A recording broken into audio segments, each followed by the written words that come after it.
Jusqu'à 9 heures, Good Morning Business. Il est 7h44 et nous sommes avec le PDG de Michelin, Florent Menegaux. Bonjour Florent Menegaux. Michelin, je le rappelle, c'est quand même 24 milliards d'euros de chiffre d'affaires, 127 000 salariés dans le monde, 200 millions de pneus vendus par an et bien sûr des performances financières plutôt très honorables. Alors j'ai une question très simple, Florent Menegaux. Est-ce que vous étiez vraiment obligé d'annoncer 2300 suppressions de postes en France ? Bonjour Monsieur Jacovici. Écoutez, d'abord je voudrais envoyer un message à destination de tous nos salariés en France, notamment pour leur dire que je comprends l'anxiété qui peut être associée à une telle annonce et je voulais rappeler qu'il n'y a aucun départ non volontaire. C'est-à-dire qu'il n'y a que des départs volontaires avec principalement des mesures de retraite et qu'on se donne le temps, peut-être sur un horizon de 3 ans, que tout cela doit se faire. Alors maintenant, par rapport à votre question sur l'obligation de le faire, oui, Michelin est dans un environnement concurrentiel mondial avec une concurrence extrêmement intense. Et donc, il faut travailler en permanence sur nos activités historiques de fabrication de pneumatiques et dérivés. Il faut fabriquer en permanence de la productivité. Il nous faut en permanence travailler sur notre productivité. Sinon, les conséquences sont beaucoup plus graves. Il en va de la pérennité de l'entreprise. Donc oui, travailler de la productivité, c'est absolument indispensable. Pour rester sur ces départs, vous parlez de volontariat. Qu'est-ce que vous ferez s'il n'y a pas assez de volontaires dans ce plan de départ ? Écoutez, une entreprise, je le dis toujours, c'est un organisme vivant, extrêmement dynamique. Et donc, bien sûr, nous sommes en permanence avec des personnes qui souhaitent nous rejoindre et puis des personnes qui souhaitent finalement changer l'orientation professionnelle. Je répète encore une fois que le principal, on a environ 60% de mesures de pré-retraite qui sont intégralement financées par Michelin et donc c'est d'abord des mesures d'avancement d'âge de départ à la retraite, une retraite qui est souvent bien méritée. Alors maintenant sur les autres départs volontaires, nous avons en permanence des discussions avec des employés, des salariés qui ont des projets professionnels. Et nous mettons beaucoup d'argent dans la formation parce que nous sommes convaincus que la formation est extrêmement importante pour l'accompagnement du développement des compétences au cours d'une vie professionnelle. Et puis, l'exercice des compétences peut se faire chez Michelin ou en dehors de chez Michelin. Et il y a des personnes qui ont des projets professionnels et qu'on souhaite accompagner dans ce chemin. Florent Menegaux, vous avez expliqué que d'ici 2030, 30% de votre activité se situera dans un autre domaine que le pneumatique. Alors, il y a toujours une question quand une entreprise se diversifie comme ça, on se dit, est-ce que ça veut dire qu'elle ne croit plus à sa raison d'être initiale, c'est-à-dire de fabriquer des pneus ?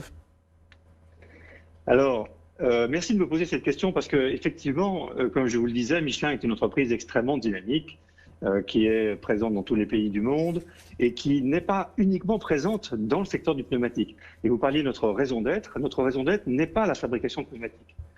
Notre raison d'être, c'est de donner à chacun une meilleure façon d'avancer et de contribuer à travers nos technologies à définir des services ou des produits qui vont permettre au monde d'être en mouvement. C'est une transformation quand même, c'est une transformation de dire on est une entreprise, une industrie de la mobilité en quelque sorte. Oui, mais ce n'est pas une transformation, c'est plutôt un retour aux origines. Aux origines du groupe, Michelin a fabriqué des trains, les Michelines, les fameuses Michelines. Michelin a fabriqué des avions, Michelin a fabriqué des voitures.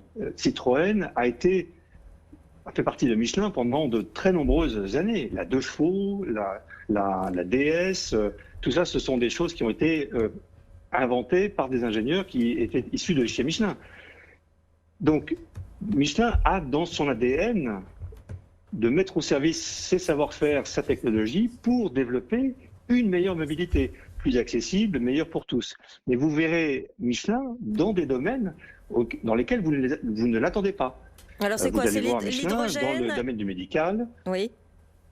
Dans les domaines d'école qui n'ont pas d'impact sur la santé, dans le domaine des imprimantes 3D métal, dans le domaine des piles à hydrogène.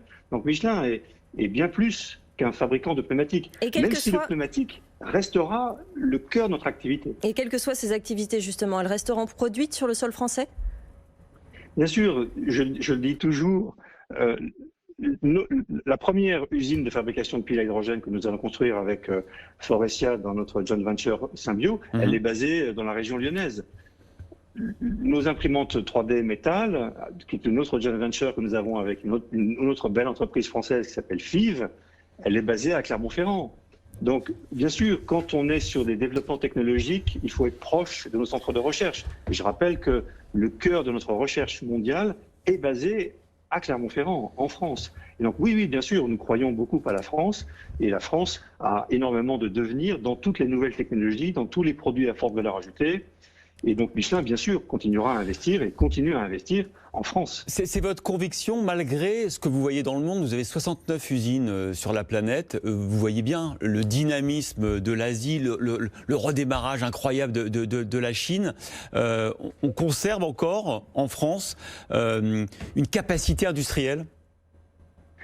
Bien sûr.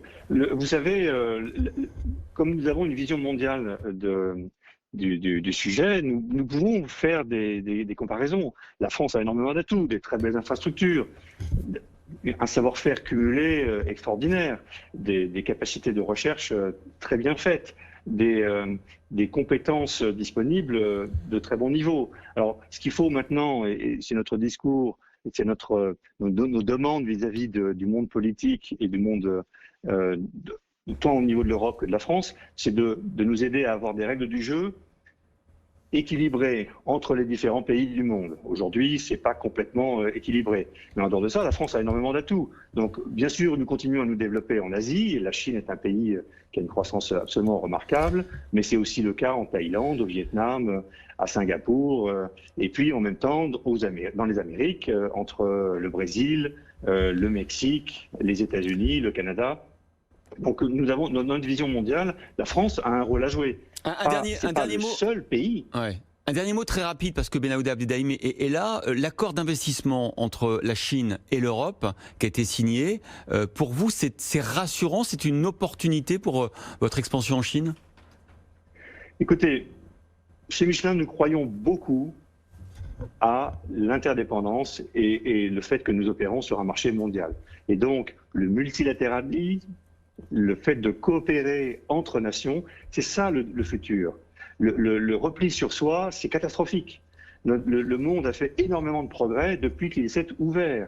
Alors bien sûr, il y a encore des choses qui sont inacceptables. Bien sûr, il y a encore des difficultés. Mais globalement, le monde a fait des progrès absolument remarquables.